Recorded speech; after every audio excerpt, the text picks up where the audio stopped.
Alright mga master, ayan. Papunta po tayo doon sa bilihan ng exchanger sa G-Marine. Yan, mga bilihan ng ano, mga hydraulic na transmission. Ayan, papunta po tayo ngayon doon.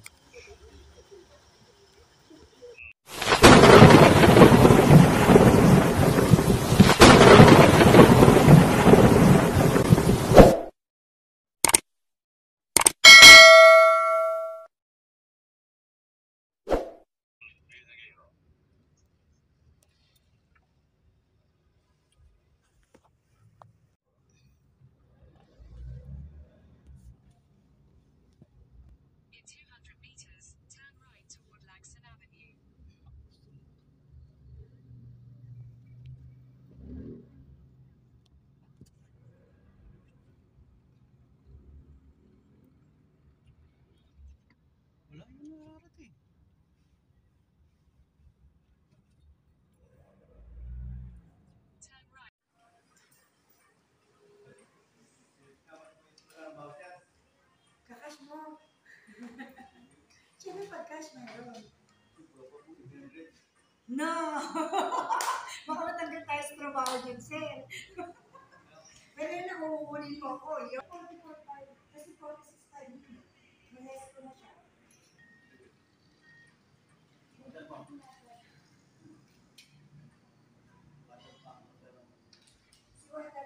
May si water pump. Ito po yung super lang. Underwater. Sa ngayon, sir, wala kang available eh. O-order tayo sa order tayo sa China.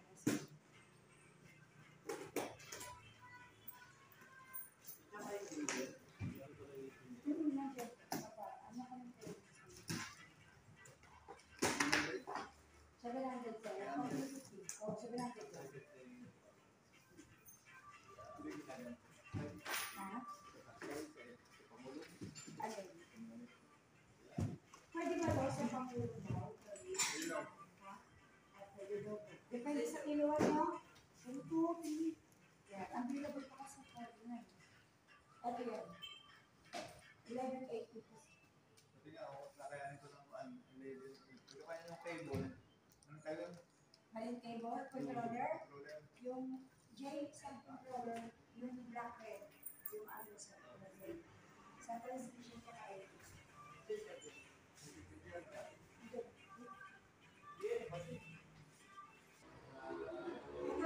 Ayaw, ito. Wala. Talagang kayo.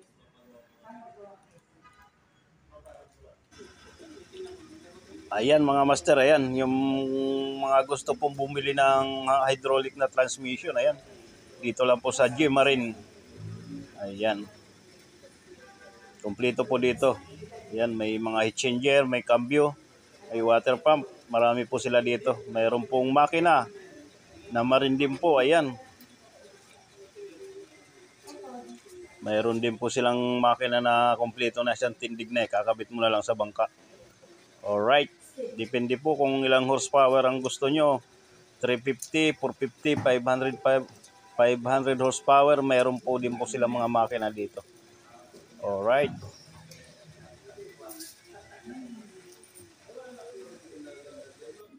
Yan, maganda sa Korea po, Samtek yan. Samtek po yun. 32 feet. 32 feet? Wala akong 32. Meron ako. Sa 32? Ayan, mayroon pa pala sila din dito. Kumpleto nga pala itong G-Marine. Ayan, pati hélice mayroon din sila. Katulad nitong hélicing Ayan, ang laki ay 38. Yung ng hélice. Ang presyo nila ay 162,000 ang halaga ng hélice nila. Alright, ito talaga yung mga bilihan ng para sa bangka sa mga hydraulics sa mga dito sa G-Marine. Ayan, marine talaga siya, mga sasakyan pandagat. Alright.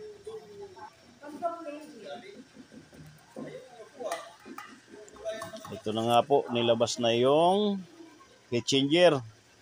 Ayan yung kanilang heat changer. Bali, ang dinadala po ng heat changer na yan, ang horsepower ng makina po natin ay nasa 350 horsepower po. Ayan ang kayang dalhin ng heat changer na yan. Para hindi siya mag-init. Alright. Tsaka may kasama na rin pong water pump yan. Tsaka yung kable nga po, aking pong tinitesting ano. Ayan. Para sa kambyo po at saka sa silinyador. Alright, ayan po yung kambyo natin. So ayan, sinukat po natin kung umabot nga po ito ng 35 feet. Ayan, yan yung haba ng ating kinuhang kable para doon sa hydraulic. Alright mga master.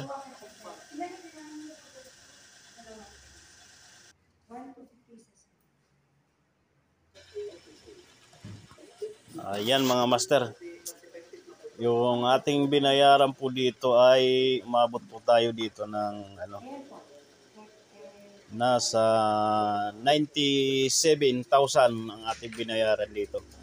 So ang kinuha po natin dito yung isang heat changer, dalawang kable na yan po sa kambyo at saka sa silinyador at saka yung kambyo po ang ating kinuha. Water pump, ayan po, nagkahalaga po siya ng 97,000. Alright, bali ilang ano po ito.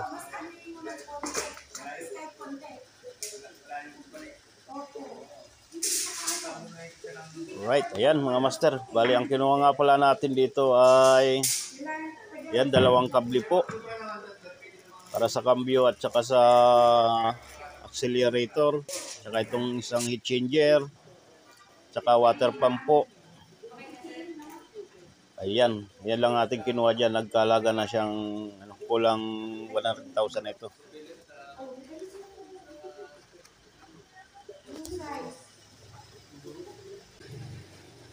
Ayan mga master. Ang ating binayaran dito ay 97,000 doon sa ating mga pinagkukuhang na yan. Ilang piraso lang yan. Right.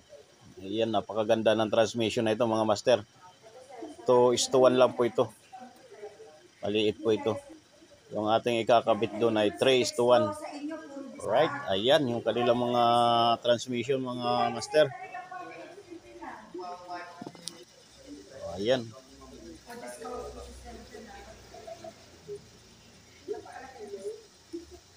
G-Marine, ayan, shout out po dyan sa mga staff ng G-Marine, ayan, napakabait nila. Alright.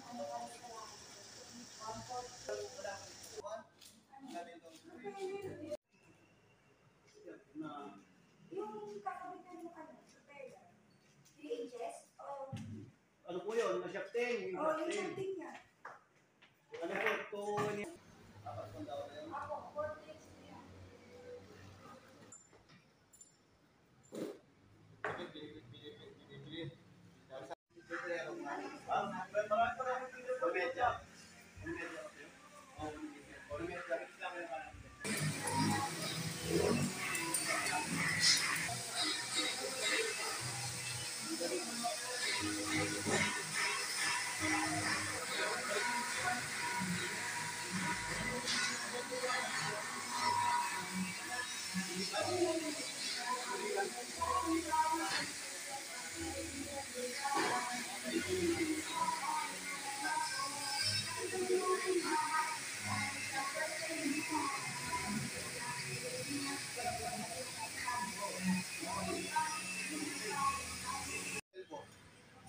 Tubig na lahat. Kailangan ko ng mas makapalitan. Tos ito ano? Oo, tos yan. Kung iba, tubig.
Ito labas ang ay luto ka no.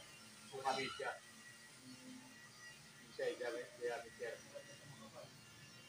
Ito na lang ang kuha ko. Hindi na ito. Kasi ito lang yung ano lang.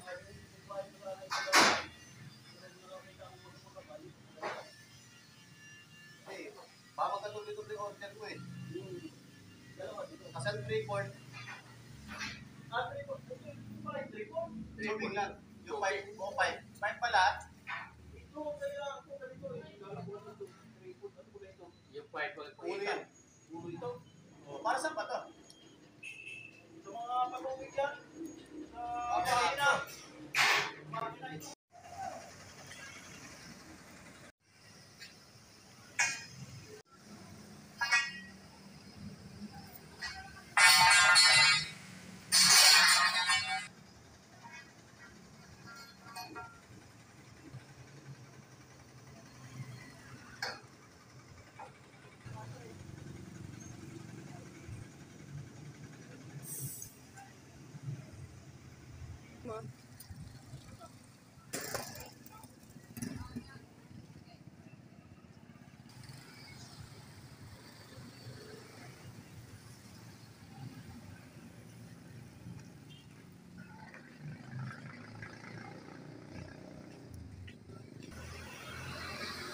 Ayan mga master, ginabi na tayo, nakabili tayo sa Gmarin ng mga cable sa hydraulic.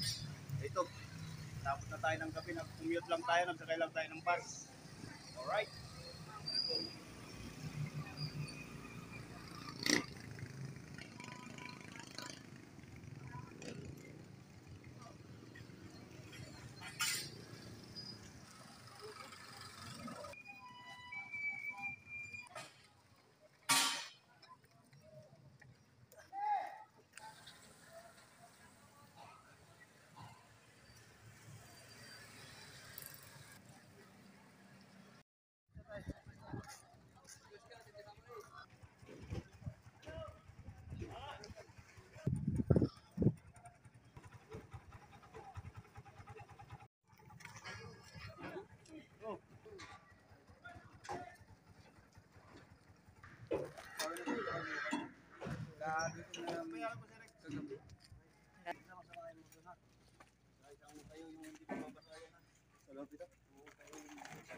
Hindi, papunta din ba ng fish natin? Oo.